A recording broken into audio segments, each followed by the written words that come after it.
महर्षि वाल्मीकि की जयंती पर आदि कवि महर्षि के श्री चरणों में कुछ भावांजलि। महर्षि वाल्मीकि भगवान राम के समकालीन हैं, आदि कवि हैं और उनके जीवन को देखा जाए तो ज्ञान, भक्ति, शौर्य, स्नेह और पराक्रम के वो जैसे प्रतिमान हैं। कारणवश राम ने जब सीता को वन भेजा तो महर्षि वाल्मीकि ने ही उनके आश्रयदाता बने। सीता को वन देवी के रूप में अपने यहाँ स्थान दिया, रहस्य को भी छुपाए रहे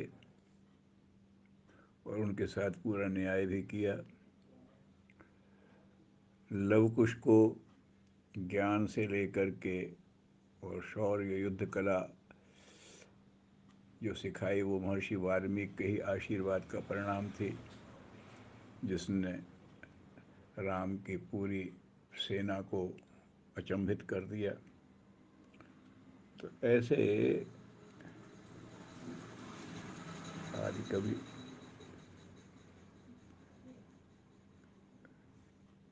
उनके अंदर काव्य का जो एक दर्द था, क्रौंच पक्षी की पीड़ा देखी, द्रवित हो उठे, वहीं से काव्य धारा फूट पड़ी, ये सबको पता है।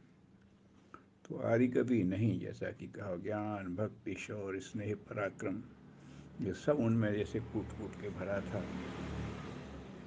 और वाल्मीकि रामायण के रचयिता, वाल्मीकि रामायण सिर्फ राम कथा नहीं है, उस पर लोगों राम कथा तो है, लेकिन उसमें स्वयं कहा है कि रहस्यम च प्रकाशम च यद वृत्तम तस्य धीमतः।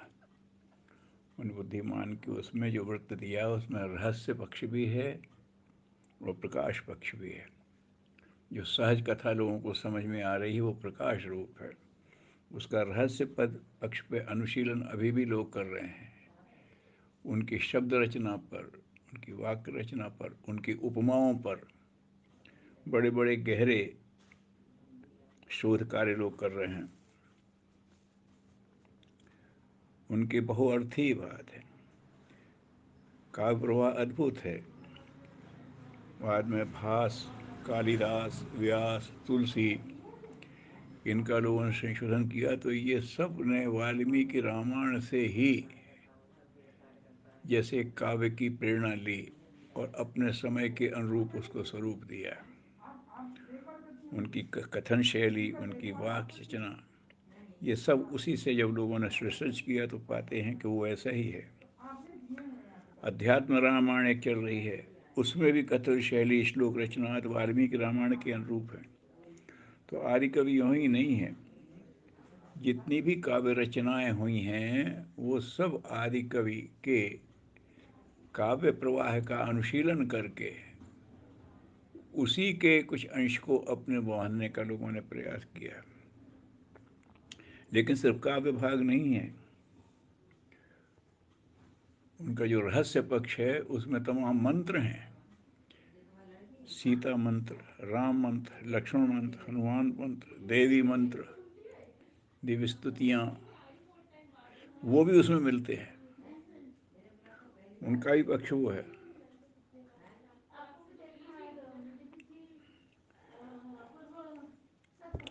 वो उनकी बातों के रहस्य का जैसा है, थोड़ा सा अनुशीलन करें तो हनुमान पूछते हैं,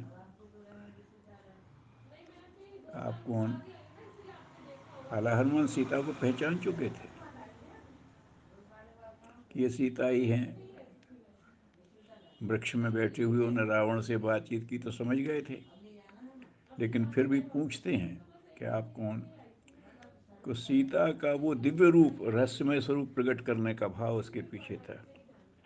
तो सीता कहती हैं कि मैं 12 वर्ष राम के यहाँ मानुष भोग भोगती रही। राम के यहाँ मानुष भोग 12 वर्ष तक हो, लेकिन मैं मानुष हूँ नहीं। मुझसे परे कुछ हूँ। आगे उन्होंने बताया, उसी तरह सीता समझ गए, हनुमान जी समझ गए सीता का स्वरूप, असली स्वरूप क्या है। तो ऐसे प्रसंग मिलते हैं। लोगों ने अनुशीलन किया है, शोध किए हैं, तो उन्होंने कहा सुंदर कांड में उन्होंने कुंडलनी योग सिद्ध कर दिया। कई लोगों ने कि सुंदर कांड जो कुंडलनी योग है, हनुमान प्राण चेतना के प्रतीक है, जो छलांग लगाते हैं और वहाँ तक जाते हैं और वहाँ से लौट भी आते हैं। तो ऐसा उसको तरह तरह से लोगों ने किया है। एक शोधकर्ता ने ये कहा, त्रिजटा का जो स्वप्न है वो गायत्री मंत्र ही है। तो ऐसे अगर उनके रहस्यात्मक जो पक्ष हैं उनको तो अभी शोध चल रही है, देखते हैं तो वो ऐसा भरा हुआ है उसमें, उनकी उक्तियों में, उनकी बातों में, उनके कथानकों में जो प्रकाश तत्व उसमें अगर देखे तो वो रहस्य तत्व उससे कई गुना अधिक मिलता है। ऐसे वो हैं। और जैसा कि बताया कि अंत में सीता का स्वरूप उन्हीं ने प्रकट लोग किया सबके सामने, सीता क्या है, और सीता ने उसे स्वीकार किया। उन्हीं ने फिर रामचंद्र से कह दिया कि अब आपका समय पूरा हो चुका, आप चिंता मत करिए, अब सीता जाएगी तो जाएगी ही, लौटेगी नहीं, फिर आगे होगा। तो ऐसा एक दिव्य भाव, एक दिव्य चरित्र है उनके अंदर। वाल्मीकि को समझने की बहुत आवश्यकता है।